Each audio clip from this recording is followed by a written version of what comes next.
20 ವರ್ಷಗಳಿಂದ ಹೋರಾಟ ನಡೀತಿದೆ. ನಮ್ದು 53 ಎಕರೆಯಲ್ಲಿ ಆಶ್ರಯ ಕಾಲೋನಿ ಮಾಡಿ ಬಡವರಿಗೆ ಕೊಡ್ಲಿಕ್ಕೆ, ಕೂಲಿಕಾರರಿಗೆ, ರಿಕ್ಷಾದವರಿಗೆ, ಹಮಾಲಿ ಮಾಡೋರಿಗೆ, ಮನೆ ಕೆಲಸ ಮಾಡೋರ ಸಲುವಾಗಿ ಆ ಕಾಲೋನಿ ಮಾಡಿದ್ವಿ. ಆದರೆ ಅದನ್ನ ಮಂಜೂರಿ ಮಾಡುವಾಗ ಸರ್ಕಾರಿ ನೌಕರದಾರರಿಗೆ, ವಕೀಲರಿಗೆ, ಡಾಕ್ಟರಿಗೆ, ಕೆಪಿಸಿ ನೌಕರಿ ಮಾಡೋರಿಗೆ ಹಕ್ಕುಪತ್ರ ಕೊಟ್ಟು ಹೇಳಿದ್ದು ಬಡವರ ಹೆಸರು, ಕೊಟ್ಟಿದ್ದು ಶ್ರೀಮಂತರಿಗೆ. ಈ ಕ್ರಮದ ವಿರುದ್ಧ ನಾವು ಹೋರಾಟವನ್ನು ಶುರು ಮಾಡಿ ಬಂದ್ ಮಾಡಿದೆವು. ವಕೀಲರು ಕೂಡ ಸಲುವಾಗಿ ಆಶ್ರಯ ಮನೆ ಇಲ್ಲ, ಡಾಕ್ಟರ್ ಕೂಡ ಸಲುವಾಗಿ ಆಶ್ರಯ ಮನೆ ಇಲ್ಲ, ಮಾರ್ವಾಡಿಗಳಿಗೆ ಕೂಡ ಸಲುವಾಗಿ ಆಶ್ರಯ ಮನೆ ಇಲ್ಲ. ಅದಕ್ಕೆ ಯಾವುದೇ ಕಾರಣಕ್ಕೆ ಅವ್ರು ಒಳಗೆ ಬರ್ಕೂಡ್ದು ಅಂತೇಳಿ ಬಂದ್ ಮಾಡಿ ರಾಯಚೂರಿನಾಗೆ ಕಸ ಮುಸುರಿ ತೊಳೆಯುವಂತ, ಹಮಾಲಿ ಮಾಡುವಂತ, ಮನೆ ಕೆಲಸ ಮಾಡುವಂತ, ಆಟೋ ರಿಕ್ಷಾ ಓಡಿಸ್ತಕ್ಕಂಥ ಕಾರ್ಮಿಕರಿಗೆ ಆ ಮನೆಗಳನ್ನ ನಾವು ಕೊಡಿಸಿದ್ವಿ. ಒಟ್ಟು 53 ಎಕರೆಯಲ್ಲಿ ರಾಯಚೂರಿನ ಎಲ್ಲ ಬಡ ಜನರು ವಾಸ ಮಾಡ್ಬೇಕಂತೇಳಿ ಕಟ್ಟಿದ ಮನೆಯಲ್ಲಿ ನಾವೆಲ್ಲ ವಾಸ ಮಾಡ್ಲಿಕ್ಕೆಲ್ಲ ಜನಗಳಿಗೆ ಹೇಳಿದ್ವಿ. 20 ವರ್ಷಗಳಿಂದ ವಾಸ ಮಾಡ್ತಾ ಇದ್ದಾರೆ. ಅವ್ರಿಗೆ ಹಕ್ಕುಪತ್ರ ಇಲ್ಲ. ಆಶ್ರಯ ಕಾಲೋನಿ ಹಕ್ಕುಪತ್ರ ಬೇಕು. ಯಾರಲ್ಲಿ ವಾಸ ಮಾಡ್ತಾ ಇದ್ದಾರೆ ಅವ್ರು ಹಕ್ಕುಪತ್ರ ಕೊಡಬೇಕಂತ ಹೋರಾಟ ಮಾಡ್ತಾ ಇದ್ದೀವಿ. ಇವತ್ತು ಕೂಡ ಮನೆ ಪತ್ರವನ್ನು ನಾವು ಕಾರ್ಪೊರೇಷನ್ ಕೊಡ್ತಾ ಇದ್ದೀವಿ. ಜೊತೆಗೆ ಇಡೀ ಆಶ್ರಯ ಕಾಲೋನಿ ಹಳ್ಳ ಆಗಿದ್ದಂಗೆ ಆಗ್ತದೆ. 100 ಕೋಟಿ ರೂಪಾಯಿ ರೊಕ್ಕ ತರ್ತಾರೆ ರಾಯಚೂರು ಸಲುವಾಗಿ. ರಾಯಚೂರು MLA MP ಗಳು ಅದೆಲ್ಲ ರೋಡ್ ಹೆಸರಲ್ಲಿ ಕಳ್ಕೊಂತಾರೆ, ರಸ್ತೆಗಳ ಹೆಸರಲ್ಲಿ, ಬಿಲ್ಡಿಂಗ್ಗಳ ಹೆಸರಲ್ಲಿ. ಆಶ್ರಯ ಕಾಲೋನಿಯಲ್ಲಿ ಆಕ್ಚುಲಿ ಜನ ತಿರುಗಾಡ್ಲಿಕ್ಕೆ ಆಗೋದಿಲ್ಲ. ಸುತ್ತಮುತ್ತಲ ನೀರೆಲ್ಲ ಬಂದು ಆಶ್ರಯ ಕಾಲ ಒಕ್ಕಳ್ತದೆ. ಅದ್ರ ಸಲುವಾಗಿ ಅಲ್ಲಿ ಚರಂಡಿ ವ್ಯವಸ್ಥೆ ಇಲ್ಲ, ಗಟಾರದ ವ್ಯವಸ್ಥೆಗಳಿಲ್ಲ, ರಸ್ತೆಗಳಿಲ್ಲ, ದೀಪದ ವ್ಯವಸ್ಥೆ ಇಲ್ಲ. ಹಾಗಾಗಿ ಕಳೆದ 2 ತಿಂಗಳ ಹಿಂದೆ ಕಮಿಷನರ್ನ ಭೇಟಿಯಾಗಿ ನಾವು ಹೇಳಿದ್ದೀವಿ, ನಿಮ್ಮ ಕೆಲಸ ಮಹಾನಗರ ಪಾಲಿಕೆ ಕೆಲಸ ಏನ್ ಮಾಡೋದು, ಆಶ್ರಯ ಕಾಲನ್ನ ಸರಿ ಮಾಡೋದು, ಆಶ್ರಯ ಕಾಲದಲ್ಲಿ ವಾಸ ಮಾಡತಕ್ಕಂಥ ಜನಗಳಿಗೆ ಹಕ್ಕುಪತ್ರ ಕೊಡೋದು, ಅವರಿಗೆ ಕುಡ್ಲಿಕ್ಕೆ ನೀರು ಕೊಡೋದು, ಅವರಿಗೆ ಬೀದಿ ದೀಪ ಹಾಕ್ಸಿ ಕೊಡೋದು, ರಸ್ತೆ ಮಾಡಿಕೊಡೋದು ನಿಮ್ಮ ಕೆಲಸ ಅಂತ ಹೇಳ್ಬಿಟ್ಟು ನಾವು ಮನವಿ ಪತ್ರನ ಕೊಟ್ಟು ಈಗ 3 ತಿಂಗಳಾದ್ರೂ ಯಾವುದೇ ಕ್ರಮ ಕೈಗೊಂಡಿಲ್ಲ. ಅದರ ಸಲುವಾಗಿ CPML ರೆಜಿಸ್ಟ್ರಾರ್ ಕಮ್ಯುನಿಸ್ಟ್ ಪಾರ್ಟಿ ವತಿಯಿಂದ, ರಾಯಚೂರು ತಾಲೂಕಾ ಸಮಿತಿ ವತಿಯಿಂದ ಈಗ ಆಕ್ಚುಲಿ ಮಹಾನಗರ ಪಾಲಿಕೆ ಮ್ಯಾನೇಜರ್ ಅವರು ಬಂದಿದ್ದಾರೆ. ಕಾಲಿಗೆ ಮನವಿ ಪತ್ರ ತಗೊಂಡೋಗಿ ಅಲ್ಲಿ ಕುಂದ್ರಿ ಅಂದ್ರೆ ನಿಮ್ಮ ಆಫೀಸ್ ತನಕ ನಾವು ಬರ್ತೀವಿ. 3 ತಿಂಗಳಿಂದ ಏನೇನು ಕೆಲಸ ಮಾಡಿಲ್ಲ. ಪ್ರತ್ಯೇಕವಾಗಿ ಅದಕ್ಕೋಸ್ಕರ ಹೋರಾಟ ರೂಪಿಸಬೇಕಾಗುತ್ತೆ. ಈಗಾಗಲೇ ಶಾಸಕರಾದಂತ ಶಿವರಾಜ್ ಪಾಟೀಲ್ ಅವ್ರ ಬಗ್ಗೆ ವಿಷಯ ಗೊತ್ತಿದೆ. ಅವರ ಆಶ್ರಯ ಕಮಿಟಿ ಚೇರ್ಮನ್. ಹಕ್ಕುಪತ್ರದ ವ್ಯವಸ್ಥೆ ಮಾಡಬೇಕು.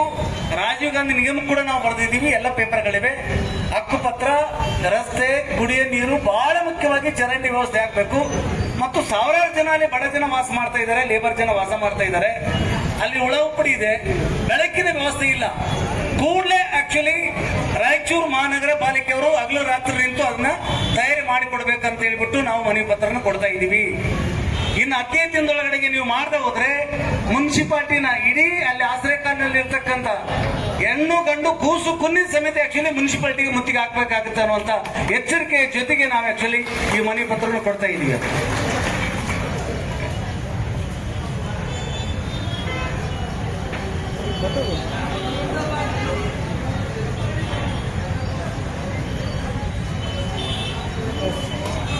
ಇದು ಹಳೆ ಆಶ್ರಯ ಕಾಲೋನಿ. ಹಳೆ ಆಶ್ರಯ ಕಾಲೋನಿ ನೀಲಮ್ಮನ ಹೋಟೆಲಿಂದ ಶುರುವಾಗಿದ್ದು, ಜೋಪಡಿ ಪಟ್ಟಿ ಪ್ಲಸ್ ನಮ್ದು ಸೇರಿ ಹಳೆ ಆಶ್ರಯ ಕಾಲೋನಿ. ಈಗಾಗಲೇ ಲಾಸ್ಟ್ ಟೈಮ್ ಎಲ್ಲ ರೆಫರೆನ್ಸ್ ಹಾಕಿದ್ವಿ ಲೆಟರ್ಗಳನ್ನ. ಗವರ್ಮೆಂಟ್ ಆರ್ಡರ್ ಏನದ, ಏನೇನು ಬೇಕಾಗಿದೆ, ಕಾನೂನು ಸಪೋರ್ಟ್ ಫುಲ್ ಅದ, ಮಾಡೋ ಸಂಕಲ್ಪ ಬೇಕಾಗಿದ್ರಿಂದ ನಿಮ್ಮ ಕಮಿಷನರ್ ಜೊತೆ ಬಂದು ಮಾತಾಡಿದೀವಿ. ಇವತ್ತು ಪತ್ರವನ್ನು ಕೊಡ್ತಿದ್ದೀವಿ. ದಯವಿಟ್ಟು ಮುಗಿಸಿ ಮಾತಾಡಿ 15 ದಿನದೊಳಗಡೆ ಅದನ್ನ ಅಟೆಂಡ್ ಮಾಡಿ. ಕೊಟ್ಟು ಆಗ್ಬೋದಲ್ಲಪ್ಪ?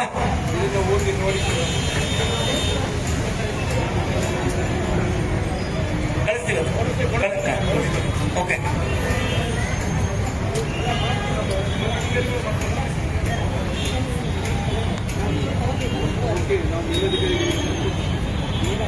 ಕಮಿಷನರ್ಗೆ ನೀವು ಇದ್ರ ಕೊಡಿ.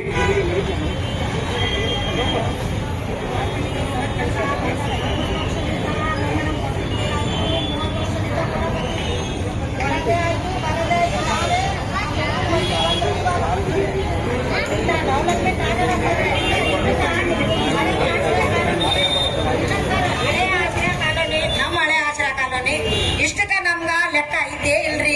ಓಟ್ಗೆ ಬರ್ತಾರ, ಓಟ್ ಕೇಳ್ತಾರ, ಎಲ್ಲ ಐತೆ. ನಮ್ಗೆ ಓಟ್ ಬೇಕು, ಎಲ್ಲ ಬೇಕು. ನಮ್ಗೆ ಹಕ್ಕುಪತ್ರ ಬೇಕಿಲ್ರಿ ಸರ್? ಈಗ ಯಾವಾಗ ಸರ್? 30 ವರ್ಷ ಆಯ್ತು ಸರ್. ನಾವು ಬಂದು ಮೆಮಣಂ ಕೊಡಕ 30 ವರ್ಷ ಆಯ್ತು ಸರ್. 10-20 ಮೆಮಣಂ ಕೊಟ್ಟಿವಿ. ನಿಮ್ಮಲ್ಲಿ ಬಿದ್ದಿರ್ತಾವ ನೋಡ್ರಿ. ಅಲ್ಲಿ MLA ಸೈನ್ ಮಾಡ್ಯಾರ, ಎಲ್ಲಾರು ಸೈನ್ ಮಾಡಿ ಕೊಟ್ಟಾರ, ಕೊಡ್ರಿ ಅಂತ. ನೀವ್ ಯಾಕೆ ಕೊಡವಲ್ರಿ ನಮ್ಗ? ಮೇಲಾಧಿಕಾರಿ ಗಮನಕ್ಕೆ ತಂದು ಯಾವಾಗ ಕೊಡ್ತೀರಿ? ಯಾವಾಗ ನಮ್ಗೆ ಏನ್ ಕೊಡ್ರಿ, ನಾವ್ ಯಾವಾಗ ಕೊಡ್ತೀರಿ?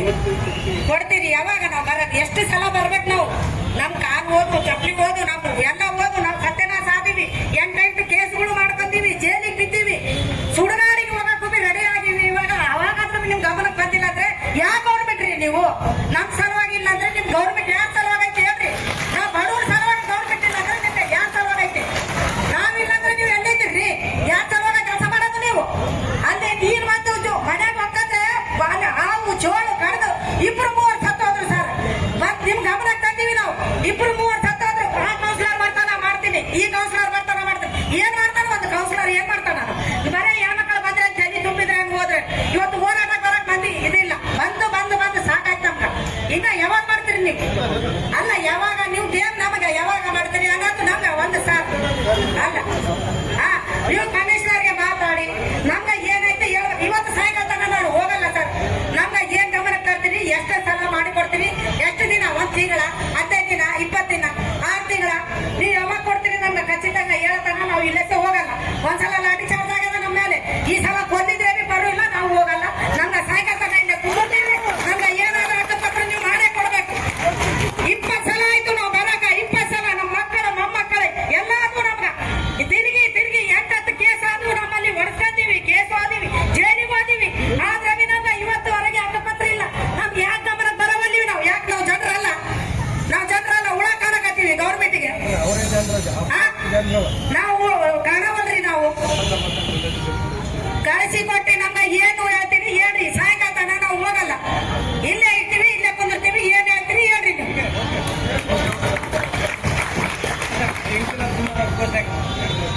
ಇನ್ಕಿಲಾಬ್ ಜಿಂದಾಬಾದ್!